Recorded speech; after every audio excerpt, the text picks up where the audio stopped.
கதையின் தலைப்பு வாழைப்பழத் தொலைபேசி. சாகசத்தை தேடி மிலோ காட்டில் ஊஞ்சலாடிச் சென்றான்.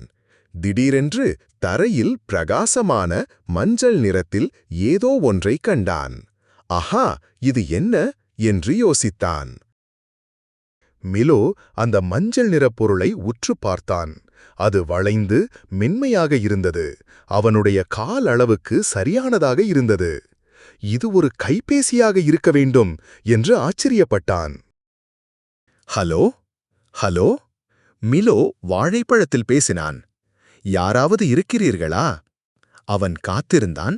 அவனுடைய வால் ஆவலுடன் துடித்தது.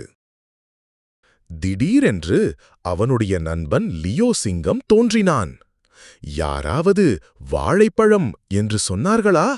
லியோ கர்ஜித்தான் பழத்தை பார்த்தபடி. வேண்டாம் லியோ, இது என்னுடைய கைபேசி. மிலோ கத்தி வாழைப்பழத்தை இழுத்தான். லியோ ஏமாற்றமடைந்தான். ஆனால் வாழைப்பழங்கள் மிகவும் சுவையாக இருக்கின்றன. மிலோ தனது அழைப்பை தொடர்ந்தான். ஹலோ, யாராவது இருக்கிறீர்களா? அப்பொழுது பெனிலோப் கிளி கீழே பறந்து வந்தது. ஓ, அது ஒரு வாழைப்பழமா? பெனிலோப் கத்தினாள். எனக்கு வாழைப்பழங்கள் பிடிக்கும். நான் ஒரு கடி கடிக்கலாமா? வேண்டாம் பெனிலோப், இது சாப்பிடுவதற்காக இல்லை. இது என்னுடைய புதிய கைபேசி. மிலோ வலியுறுத்தி வாழைப்பழத்தை இறுக்கமாக பிடித்துக்கொண்டான். அவன் மீண்டும் முயன்றான். ஹலோ, யாராவது இருக்கிறீர்களா?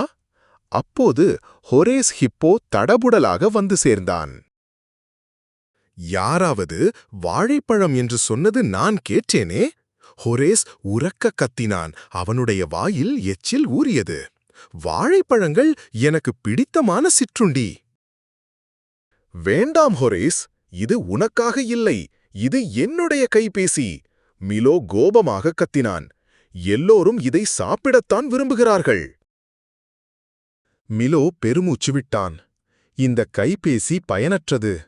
அவன் ஒரு மரக்கட்டையில் சாய்ந்து வாழைப்பழத்தை சோகமாக பிடித்தான். திடீரென்று வாழைப்பழம் அதிர்வுற்றது. என்ன என்ன நடக்கிறது? மிலோ ஆச்சரியத்துடன் கத்தினான்.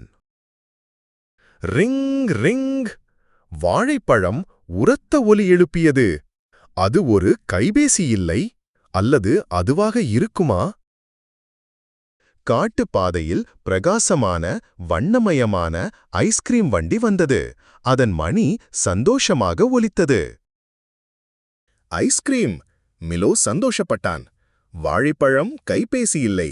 ஆனால் அது ஒரு அற்புதமான விஷயத்திற்கான சமிக்ஞையாக இருந்தது. லியோ, பெனிலோப் மற்றும் ஹொரேஸ் விரைந்து வந்தார்கள். ஐஸ்கிரீம்! ஹுரே! அவர்கள் அனைவரும் மகிழ்ச்சியுடன் கத்தினார்கள். மிலோ தனது நண்பர்களுடன் பகிர்ந்து கொள்ள ஒரு பெரிய வாழைப்பழம் ஸ்பிளிட் வாங்கினான். இதுவரை இல்லாத சிறந்த தொலைபேசி அழைப்பு என்று சிரித்தான். லியோ ஒரு ஸ்ட்ராபெரி கோனை விழுங்கினான். பெனிலோப் ஒரு ஸ்கூப் மாம்பழத்தை அனுபவித்தாள். மற்றும் ஹொரேஸ் ஒரு சாக்லேட் ஷேக்கை உறிஞ்சினான். நண்பர்கள் சிரித்து விளையாடினார்கள். அவர்களுடைய இதயங்கள் மகிழ்ச்சியாலும் ஐஸ்கிரீமாலும் நிறைந்திருந்தன. என்ன ஒரு அற்புதமான நாள்! சூரியன் மறையும்போது அவர்கள் ஒரு பெரிய மரத்தின் கீழ் கூடி கதைகளையும் இனிமையான நினைவுகளையும் பகிர்ந்து கொண்டனர்.